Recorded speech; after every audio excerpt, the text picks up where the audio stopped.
जी बिल्कुल नाज़रीन, असीं इन वक्त मौजूद आहियूं ॻोठ फ़कीर हज़ार ख़ान खोसो में।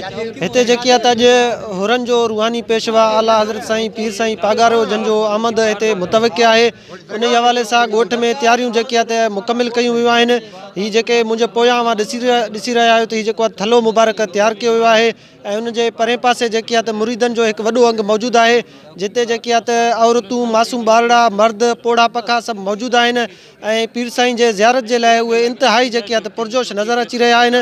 वधीक इन प्रोग्राम जे मेज़बाननि ऐं उते आयल जेकी आहे मुरीदनि सां ॻाल्हि ॿोल कंदासीं त संदन कहिड़ा वीचार आहिनि। तमामु काफ़ी अर्से खां पोइ पंहिंजो टाइम ॾिनो आहे असांजे पाड़े वारनि खे, असांजे तक़रीबन शहर वारनि खे तमामु वॾी हिकिड़ी ख़ुशी आहे साईं जे अचण जी।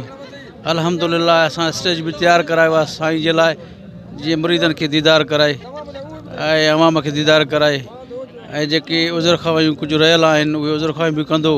अल्हम्दुलिल्लाह तमामु हिकिड़ी वॾी ख़ुशी जो ॾींहुं आहे असांजो ऐं मां सम्झां थो त असांजो ईद खां बि वधीक अॼोको ॾींहुं आहे। साईं तव्हांजो महिरबानी, अॻे असां वटि आयो साईं छठधणी बादशाह 1995 में, उन खां पोइ साईं पहिरों कदम घुमाइनि था।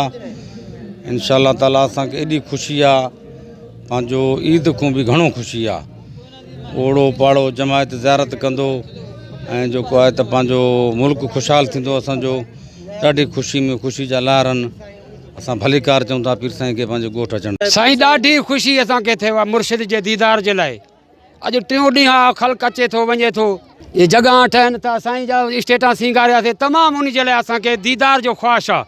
ॿियो असांखे कुझु न खपे, असांजो मुर्शिद अचे, रहबर अचे, हिते जेको पेर घुमाए वञे, बीमारियूं ख़तमु थींदा, जेके बीमार आहिनि उहे टाइट थी वेंदा, जेके जमायत वधंदी।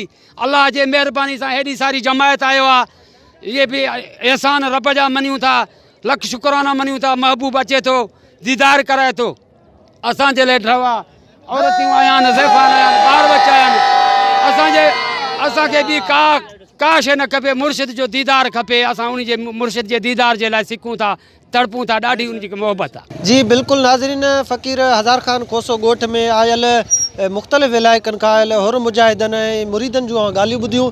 हिननि जो चवणु आहे त साईं जेको आहे त 30 सालनि खां बाद हिन ॻोठ में जेकी आहे अची रहिया आहिनि ऐं उहे जेकी आहे मुरीदनि खे पंहिंजो ज़ियारत कराईंदा ऐं उन हवाले सां मुरीद जेकी आहे इंतिहाई पुरजोश नज़र अची रहिया आहिनि ऐं उन्हनि खे शिदत सां जेको आहे हज़रत पीर साईं जन जो इंतज़ारु आहे। कैमरामैन मोहम्मद तला खोसो सां गॾु अब्दुल गनी खोसो, जेकब न्यूज़, गढ़ी हसन।